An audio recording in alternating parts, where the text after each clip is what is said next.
Are you curious about how your child is eating? Could they be receiving healthier food? In fact, the food your children eat can stand to be much healthier, and there is something in the cafeteria food that you may not be aware of, something dangerous. Hello, my name is Michael Brown, and I'm here to talk to you about high fructose corn syrup. Welcome to Why Food is Becoming Less Health Conscious in High School Cafeterias, where we discuss what is in the cafeteria food and the effect it is having. This episode is about high fructose corn syrup and is known as a sweetener used by food producers because it is plentiful and cheap. However, high fructose corn syrup is not healthy, causes many health conditions, and can be easily avoided. And it should be. No longer allowed in school cafeteria meals. High fructose corn syrup is subsidized by the American government, and high fructose corn syrup is economically incentivized over sugar.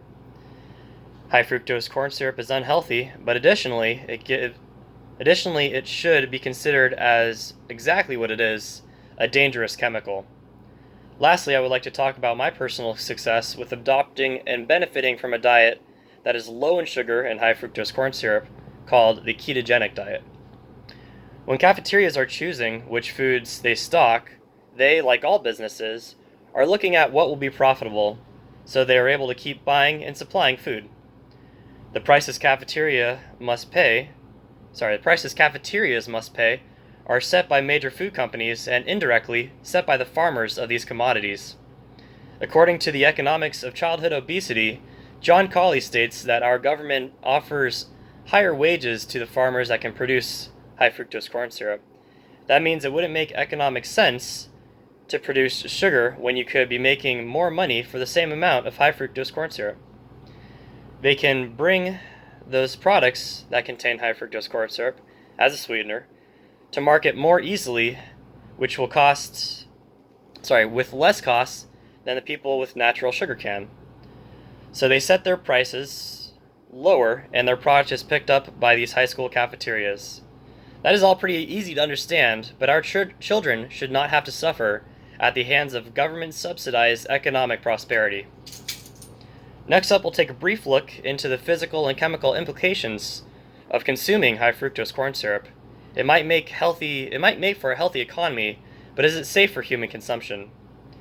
In fact, though it may be included in the ingredients of many food products, it is even less healthy than sugar, something that's already not very healthy for us.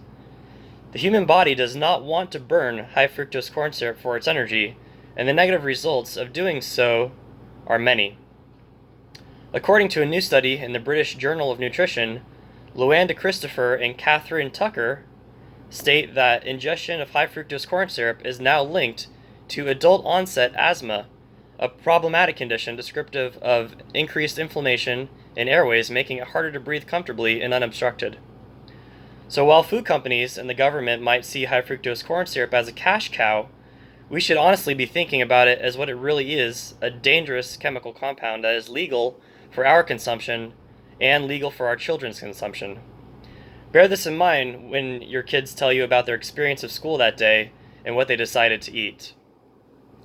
Now that we can understand this chemical compound a little better, and some of the more obscure effects it can have on someone, let's talk about the more well-known effect it has. This is making people obese.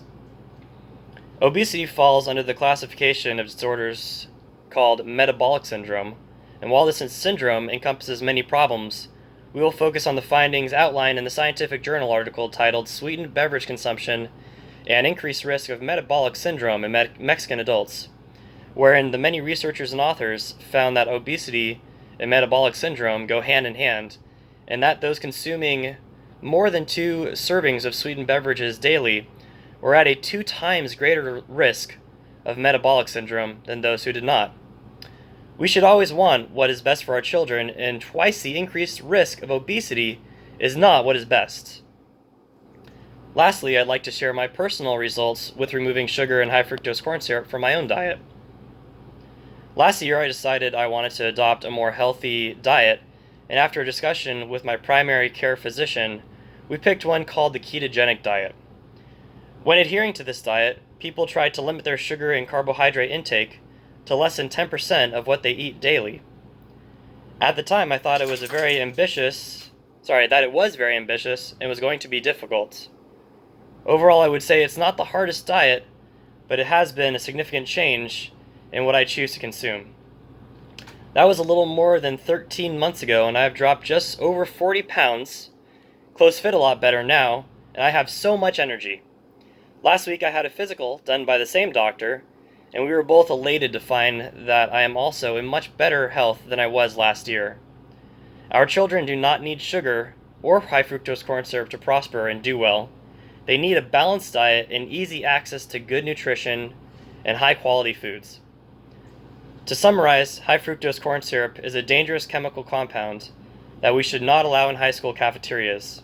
It is subsidized by our government for its cheapness, making it all too easy for kids to consume.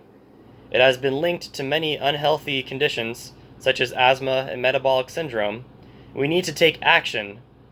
So go ahead, go down to your local member of Congress, talk to him, or write in a letter demanding that we stop using foods produced with high fructose corn syrup in our cafeterias. Thank you, and good night.